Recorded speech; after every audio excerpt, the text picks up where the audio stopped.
नंतर मॅडमने काजलला आणलं काय माहिती, हे मला आता डोक्यावर गेलंय. हा, साडी घातल्यानंतर गरज आहे का याची काही? अरे हो म्हणते अजून वाढते, गरज आहे का याची? अरे पण पावसाला हे प्रोटेक्ट करते का? पावसाला हे प्रोटेक्ट करते? हे ओलं होईल ना अजून. छत्री पाहिजे असते, छत्री पाहिजे तर हिने हे आणलंय. थोडा आम्ही काहीतरी खातोय आता इथे. पावभाजी वगैरे आम्ही ऑर्डर केली आता इथे. त्याच्यानंतर एक आमच्यासोबत ज्या रिव्हील करत नाही ना त्यांचा फेस, त्यांनी काय केलंय, काय केलंय तू ऑर्डर? सँडविच. आवाज पण नको रिव्हील करू हा तुझा लगेच.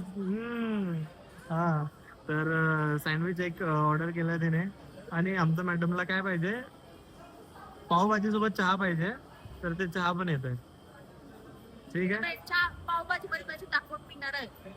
पावभाजी मध्ये चहा टाकून नॉनसेन्स. आमची 3 चॉकलेट दे प्लीज, छोटे छोटे. आमचे पाव वगैरे सर्व खाऊन झाले, पावभाजी खाऊन झाली, चहा घेऊन झालं, सर्व घेऊन झालं.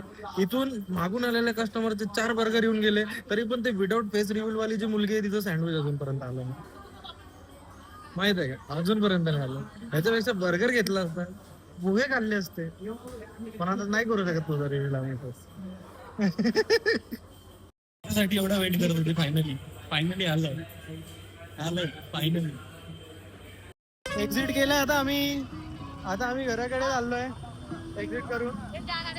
पॅनिक मॅडम, कारण की आज मॅडमनी पहिल्यांदा इस्कॉन टेम्पलला साडी घालून आली, त्याच्यामधून तुला जाणारे येणारे लोक बघत आहेत. असा कॉमन फेस आहे तुझा, त्याच्यामुळे लोक बघत आहेत. मी म्हणतो मला असे एवढे सारे लोक असे का बघत आहेत. मी म्हटलं तू पहिल्यांदा इस्कॉन टेम्पलला आल्यानंतर साडी घातली, त्याच्यामुळे लोक बघत आहेत तुला. पण खरंच एवढी गर्दी मी पहिल्यांदा बघितली. आणि ऑब्वियस आहे जन्माष्टमी म्हटल्यानंतर एवढी गर्दी राहणारच, पण भारी वाटत आहे.